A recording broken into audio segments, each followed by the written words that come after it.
friends, facing our fears, laughing through the chaos and drinking some beers. So here's to the laughs, the groans and the cheers, all the awkward moments, and we're still here. Cause in the end we're just doing our thing. It's our crazy life, oh, one more thing. Oh, one more thing. Oh! Hi, I'm Brian. Welcome to Oh, and One More Thing. Hey, Brian. I'm Rob. How you doing? I'm good. Hey, welcome back to the only podcast that pairs well with coffee, procrastination, and pretending to work. Really? Yeah. You worked hard on that, didn't you? I've been busy today. Yeah, you have. Yeah. What's going on, man? What's new? I don't know. Same plot, new episode. Yeah. That's my way of saying same shit, different day. Wait, hang on. I like it. So I have a little tidbit story for you. What's that? So remember a couple of podcasts ago, we did one on tipping. Yes, we did. Right. And as you can tell from our podcast, I was very frustrated with it. So at coffee the other day, yeah, I made a big mistake. Uh-oh, what did you do? Did you hit the 28%? No. So what was weird is we didn't have our normal barista. We've had the same barista there for like 3 months, and we had a newbie there. Right? Yeah. And I'm gonna be the smart guy, and I'm not gonna do the regular tip. I'm gonna hit the custom button, right? Don't do that. I know, and I learned my lesson. So it came up at 18, 20, and 22. And every time I get a $5 coffee, I give him a 20% tip. So it's like a $1 tip, right? So right. It's fine. That's a big tip. But it's a big tip, yeah. right? So like, no, I'm going to give you 15% today. Yeah, okay. Right? Kind of a jackass move, but I'm going to give you 15% new right. new we all barista. have jackass moves. Right. I don't know you yet, so you're getting 15%. So I hit the custom button, and I hit 15, and I hit enter. You didn't give her... I gave her 15 cents. I felt so bad. Oh, well. I went to go see it. If I had $1, I didn't. I only had 20, so she got a 15-cent tip. So I'm kind of hoping she's there. She's next there next time. week. I'm hoping she's there next week. Yeah, because then she's getting the 22 button. That's nice of you. Yeah, I know, right? Yeah. Hey, why did the can of Spam go to therapy? I don't know why. Because it felt like everyone was just filtering it out, and it couldn't handle the rejection. Funny you had that joke today. Yeah, isn't it? Have you ever had Spam? I love Spam. You do? I do. Oh, gross. No, I don't like Spam. No. Spam is the worst. So what the heck is Spam anyway? Well, it's this type of unwanted, unsolicited digital communication sent in bulk. It's mostly emails, but sometimes you get text messages, phone calls, or even on social media. That's the worst. But often used for malicious advertising or phishing purposes. So spam, there's a ton of it, man. It represents over 80% of global email traffic. It's frequently used. No, not that kind of spam. What are you talking about? However, that was an interesting stat. Really, 80%? Right? Yeah. Yeah. Anyway, the food spam. Have you ever had it? Oh, that's spam. See, that's the spam I love. No, you don't. Yes, do you really? Yes. You like it? You don't? No. Why? What's wrong? I used to eat it when I was a kid all the time, but I don't know. I won't eat it now. Why? It's just really salty. Well, and if I remember correctly, it was salty. But yeah, I don't know. It's kind of like a salt lick. But it's if you salt lick. But if you prepare it appropriately, so my favorite is Spam and eggs. Okay. It's cut up in little cubes and fried up in the pan and toss in your eggs. Oh, yeah. Do you have it now? Recently? Within the last couple of months, probably. I mean, there's a couple of cans in our pantry because, it does last for like 35 years. Yeah. It'll never go bad. Never goes bad. No. But it is good. So very few foods have achieved the strange, enduring celebrity like Spam, a rectangular pink block that has inspired devotion, ridicule, wartime survival, culinary reinvention, and the entire category of an unsolicited email. Yeah, that one's weird to me. Yeah. Not bad for something that slides out of a can with a polite schlop. That is kind of gross. Yeah. So what do you say? Should we peel back the easy open lid and explore the surprising epic saga of the world's most famous canned meat? Yum. Oh, I love Spam. Okay. I don't. Spam was introduced to the world in 1937 by Hormel Foods, founded by the entrepreneurial George A. Hormel in Austin, Minnesota. Local boy does good. Yes, he does. Mm-hmm. The product was developed by a Hormel executive, J. Hormel. Probably related. Guessing. Who wanted a way to sell pork shoulder, a cut that was flavorful, but not flying off the butcher counters.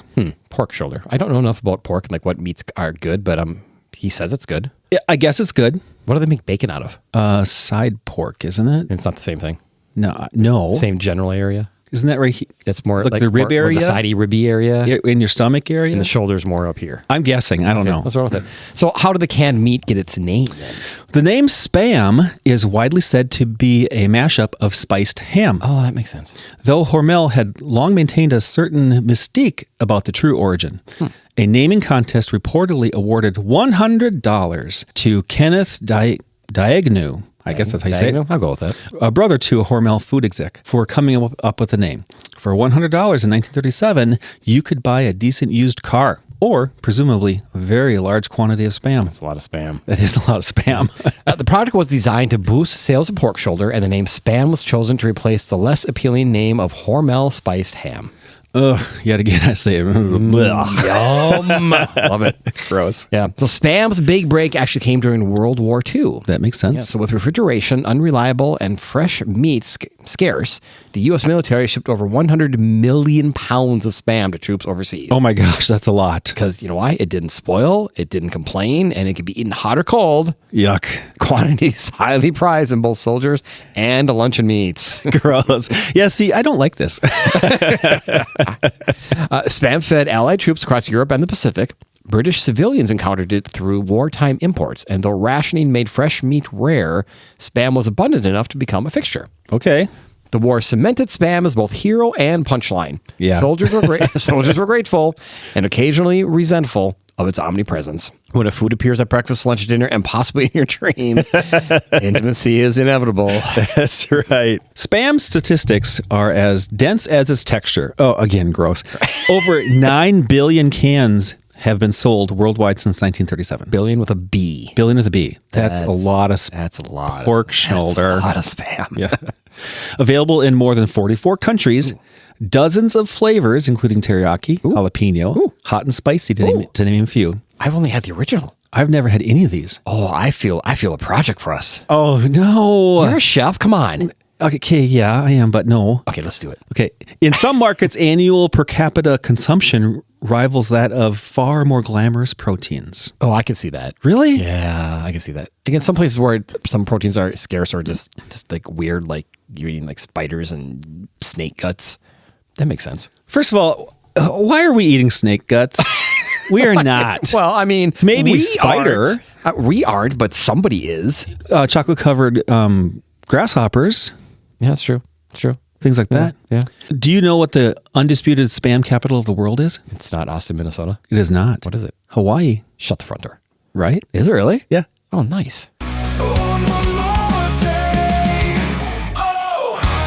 Hey, Brian, I was just outside trying to enjoy the yard, and the mosquitoes are driving me nuts. Oh, you got to call Spring Green for that, Rob. Spring Green? I thought they just did my fertilizer and weed control. Oh, they do that, and our lawn looks amazing because of it. But their mosquito control is a game changer. We can actually use our patio. You know how bad the state bird gets in Minnesota. I'm pretty sure that's the loon, but point taken. So they do lawns and mosquitoes? And total home pest control. My house is completely mouse-free. They even do liquid aerations and lawn insect control. Wow, I'm only using them for half of what I could be. You should fix that. Go to spring-green.com and get a personalized quote today. That's spring-green.com. And tell them Owen One More Thing sent you. So Spam arrived in Hawaii during World War II alongside American troops. Fresh meat was scarce, as we said earlier, on the island, and Spam's shelf stability made it indispensable. Over time, it embedded itself into local cuisine. And the movie 50 First Dates. Right. I guess it was on there. It was. It's very popular on there. Today, Hawaiians consume millions of cans annually, far more per capita than any U.S. state.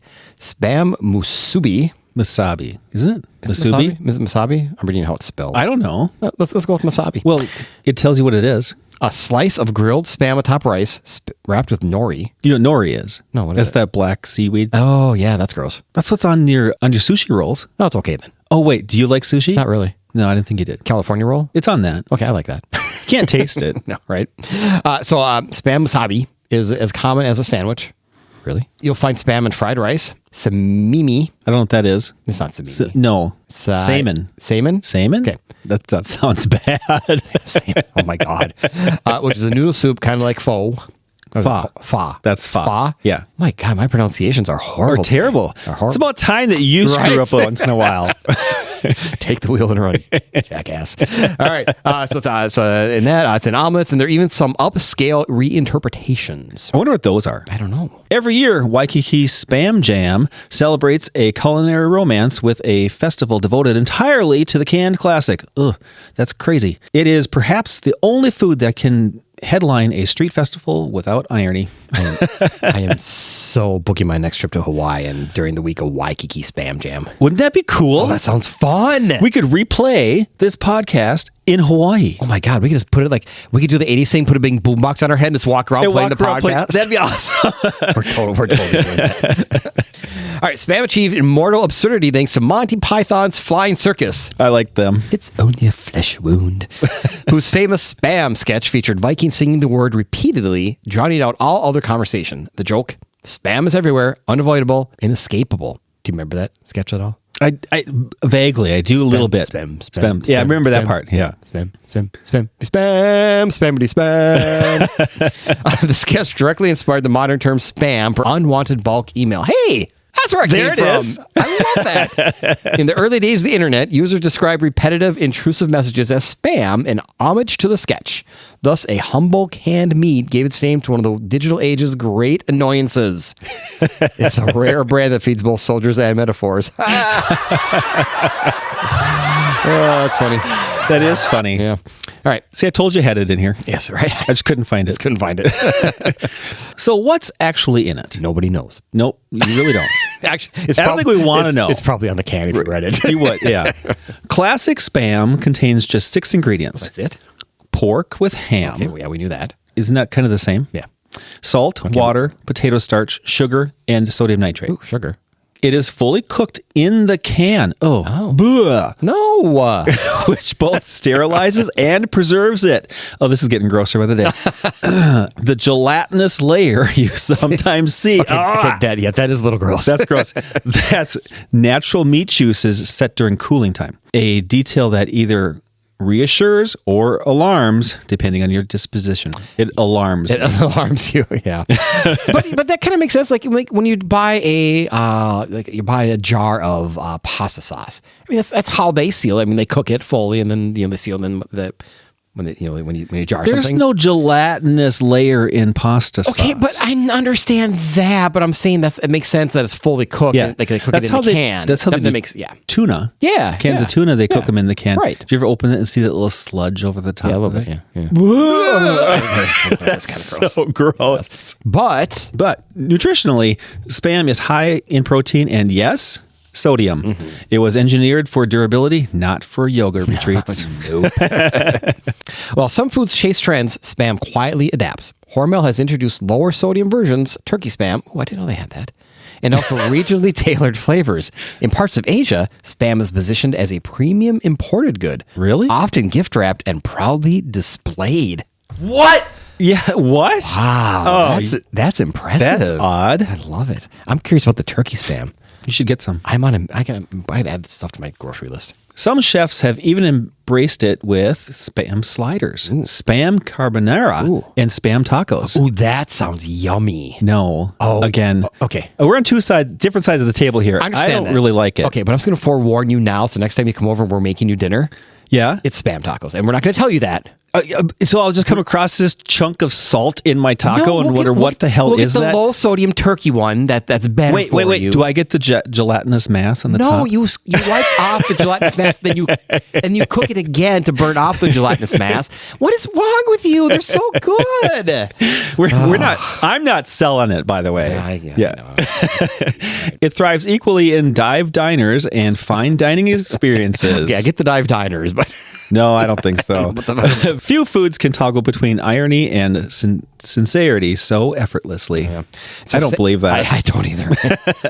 So Spam survives because it solves problems, which is the key to anything. It does not require refrigeration until it's opened. Right. It lasts for years. A lot of years. It's versatile. Okay, so they say. And it's affordable. Right, that it is. It is. It's a good way to get protein on a budget. Okay. There's that. But beyond practicality, Spam persists because it occupies a peculiar emotional space. It's comfort food for some, camp food for others, and cultural heritage for many. It evokes wartime resilience, childhood lunches, and late night fried rice improvisations. No, I'm not going to do that. But I do remember having it as a child. Right. Well, because in the 60s and 70s, that's just what we did. Well, it was economical. Yeah, absolutely. Yeah. Yep. Few foods inspire both affectionate nostalgia and gleeful satire. Spam has managed both without changing a basic formula since 1937. That's crazy. And hilarious. Yeah. If you wish to pay homage, you can visit the Spam Museum in Austin, Minnesota. Have you ever been there? I have not. Driven past it many times. I always said, we should stop there sometime. We should make a road trip and go there. I know, but have we stopped there? No. No. I think that's on our summer list. We're going to take a day. We're going to take a day trip down to Austin. Okay, I'll just take a day off work. You take a day off work. We'll just go. We can do it on a weekend. No, we have other things to do on the weekend. We get to go on the lake. Oh, there's that. That's true. Okay, well, maybe then we'll take an early Friday, like a nooner. Okay. All right. And then we go like an hour farther. We can go do sports betting at Diamond Joe's in Iowa. Yeah, let's do that. Because we can't do that in Minnesota. No. Yeah, because you totally want to bet on sports, right? I do. I love sports. You have more to read. Oh, I do. Oh, hey. And the museum chronicles Spam's history with interactive exhibits, vintage ads, and more memorabilia than you might expect for a product that began as a way to move surplus pork shoulder. It is, fittingly, free to enter. Yeah, my awesome. favorite museum. Spam has always been democratic. That's funny. There's that. So this makes me think of some other prominent highly processed foods like Kraft singles. Oh, those aren't processed. It certainly ain't cheese. Slightly. If ever there were a food engineered to slide gracefully into modern life, it's the Kraft single. Mm-hmm.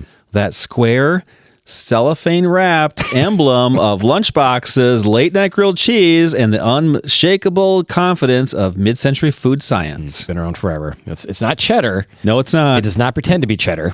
It's a slice that knows exactly what it is. Obedient, meltable, and ready at a moment's notice.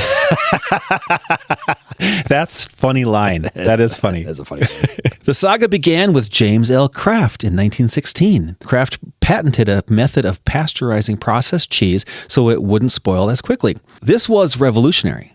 Traditional cheese was temperamental. Processed cheese was dependable. So fast forward to 1950 when Kraft introduced individually wrapped cheese slices. The innovation wasn't just the cheese, it was the packaging. Each slice came in its own neat plastic wrapper, making portion control effortless and reducing waste. No, hang on a second. I don't know. Did you reduce waste? I guess in the 50s, maybe we're reducing waste. I suppose if you didn't eat all your cheese, it would spoil, you'd throw it away. That's the waste. Okay, so wasting food waste, not actual... creating new plastic waste. Because, oh my God, that's a lot of plastic. And those plastic wrappers are still around today. I guarantee they are. In the booming suburban America of the 1950s, convenience wasn't just appreciated, it was aspirational. Yeah, when all that convenience came into the stores and stuff, and all the canned goods and all that sort of thing. Yeah. I mean, that's where my mother shopped. Mm-hmm. By 1960, the individually wrapped slice had become a refrigerator staple. If you opened a fridge in Ohio, California, and most points in between, you'd likely find a bright orange stack waiting patiently behind the milk. Yep. So what exactly is a Kraft single? I don't know if I want to know. I don't think anybody knows. Legally, and this is important, Kraft singles are labeled as pasteurized prepared cheese product, not cheese. That's funny. This subtle linguistic maneuver has fueled decades of dinner table debates. Traditional cheese is made from milk, cultures, and enzymes. Kraft singles begin with real cheese, but are blended with emulsifying salts and other ingredients to create a product that melts smoothly and consistently. The emulsifiers prevent the fat and the protein from separating when heated, meaning you get that glossy, cohesive melt instead of an oily breakdown. So what you're saying is, in short, it melts like a dream because it was engineered to do so. Right. But it still doesn't say exactly what kind of cheese is it. No, it's gross. What's that? Well, they'd say it's not cheese. Okay. You're right. It didn't say what kind of cheese byproduct it is. Like, no. What is I guess American is like cheddar is the flavor of cheddar and American is the flavor of American. But so here's my deal.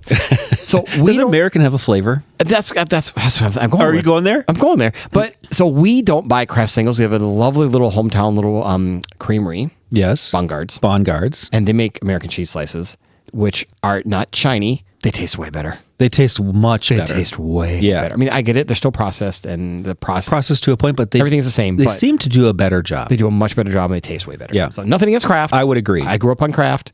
But since we've lived here, I've only bought Bongards, and they're phenomenal. Yeah, and because, my mother grew up in the 50s, I grew up on Kraft as well. Yeah. While the exact current figures fluctuate, here are some broad stats. Kraft sells billions, that's the B, of slices annually across North America. Okay, so Spam sold 9 billion since its existence. But we can't get the exact number from Kraft. Right, but billions annually. Annually. Oh, yeah, you're right. Each year. That's what I'm saying. Yeah. That's crazy. That's a crap ton of cheese, or cheese byproduct, or whatever you want to call it. Or whatever it is. Yeah. The product has been a supermarket mainstay for over 75 years in slice form. Mm-hmm. That's crazy. Crazy. The brand has introduced variety, including white American, sharp cheddar style, and reduced fat options. Wait, there's options? There are. You should go shopping. I really should. I try not to. Hey, in 2015, Kraft removed artificial preservatives and flavors from its original American slices in response to consumer demand, showing that even the most industrial icon can pivot toward modern ingredient preferences. That's good. Yeah. So the magic lies in emulsifying salts such as sodium citrate. These salts bind calcium in the cheese proteins, allowing them to disperse evenly when heated. The result is a melt that's smooth rather than stringy or greasy like real cheese. But I still like real cheese. I know, so do I. So that's why Kraft singles melt quickly, resist separating, and maintain a creamy texture. And I'm sorry, but they are yummy. Yeah. You know, every once in a while... They make a great sandwich. They do. And every once in a while, you just want a quick little bite snack. You don't run in and grab a slice of cheese and just chew on the slice of cheese? No, a stick of string cheese. Yeah, I go for the singles. It's dairy engineering with a very specific mission: to make your sandwich behave. Listen to me. I am your boss.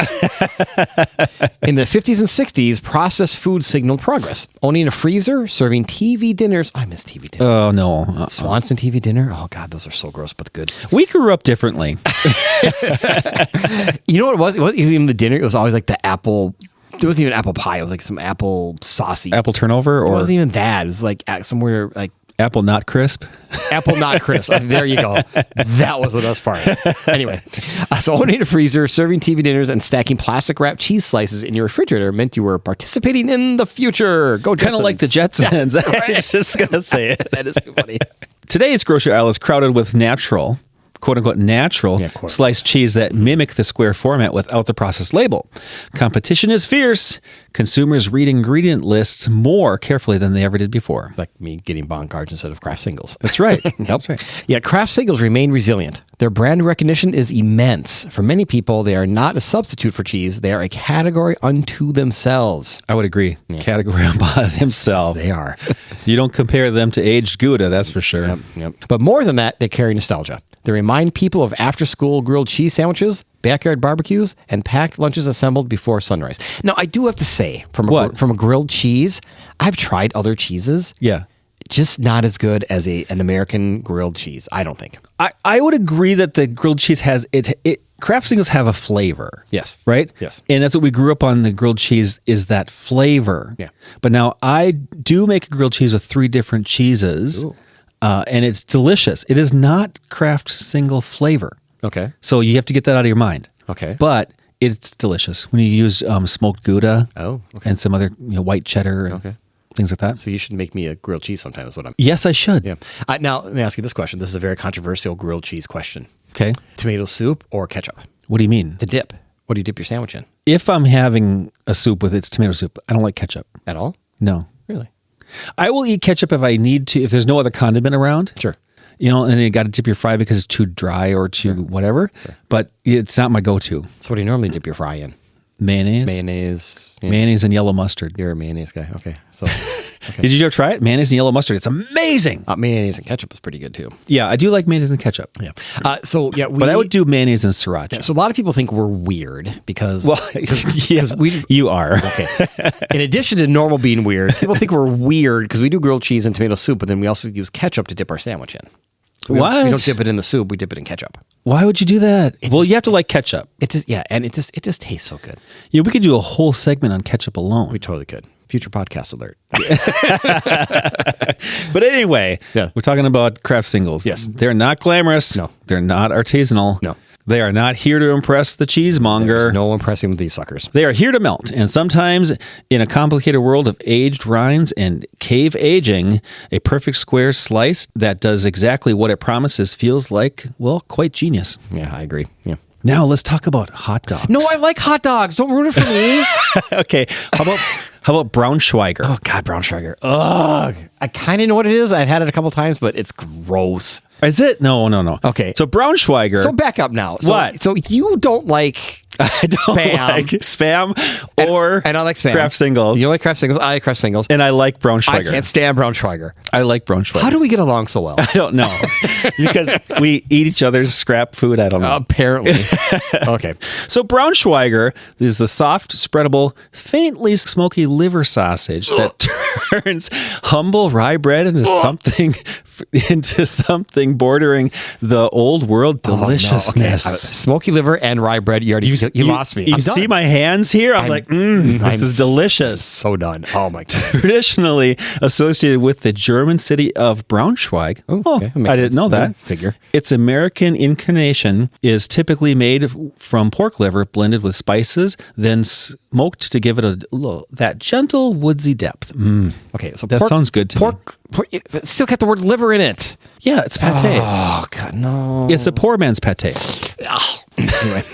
The texture is pate-like, but sturdier. Ideal for slathering thickly on top of sharp onions and a swipe of mustard. Now, I prefer mine with mayonnaise. So my dad used to make these growing up as a kid. He'd make this with American cheese. Best of both worlds right there. There you go, right? I refuse to eat them because it's gross. No, it's delicious. Liver. Nutritionally, it's rich in protein and iron, and culinarily, it's a relic of thrift and craft. It's definitely a relic. Yeah, it is. An example of using the whole animal long before Nose Hill became fashionable. I love my food. I don't want to know where it comes from. No. I don't know. Love it or approach it with caution. Braunschweiger remains a smoky, savory reminder that some of the best flavors arrive in the most unusual forms. Debatable. Go ahead, give it a try. Nope. None of that. Oh, it's so gross. So now with all that said, my favorite lunch meat would have to be Spam? bologna. Bologna. I love bologna. Do we want to know what's in bologna? I don't. It's kind of like all the other stuff we just talked about. I don't want to know what's in it. I Right. just like it. Right. And it's not the Oscar Mayer bologna that you get in the package that always seems to be the same size as the package and is like totally round and has the little edges on it from the plastic packaging. Yeah. No. We like to go to the deli and get the good bologna. Pre-sliced. Or no, you get it sliced. We get it sliced. Yeah. The good stuff. Is there good stuff? I was just going to say, it's probably not the same thing. But yeah, I don't like the Oscar Mayer. That does taste So you don't funky. sing, my bologna has a first name, it's O-S-C-A-R. My bologna has a second name, it's M-E-Y-E-R. Didn't we do this in a previous podcast? We did. Yeah. Nostalgia. I love it. I love it too. Yeah, bologna is good. I like that. Bologna and American cheese. Do you ever fry bologna? No. Ooh, that Now, could be good. I've had fried bologna. Okay. I had a bologna all the time as a kid. Yeah. All the time. Yeah. But then as a young adult, we would fry it. It's much better. So that falls to me under the same world as fried Spam. It's kind of the same thing because I guarantee there's a lot of like chopped up pork and other gutty things in that bologna. Yep. It's probably it's You don't ever want to see this stuff being made. No, God, no. No. Zero desire. I'm not into that. No. It's gross. I just keep that crap off YouTube. I don't need to see it. I could pull some up for you. No, we're not doing that. Hey, everybody, as always, please follow us on the socials at One More Thing Pod on Facebook and Instagram for highlights and news of our upcoming shows. And if you have a show idea for us or just want to give us some feedback, some great feedback, send us an email at onemorethinkpod@gmail.com. You know, we would love to hear from you. We would. And we also have merch. That's like spam. Merch. Yeah, we have t-shirts and caps. So if you're interested, shoot us an email. We'd love to sell you something.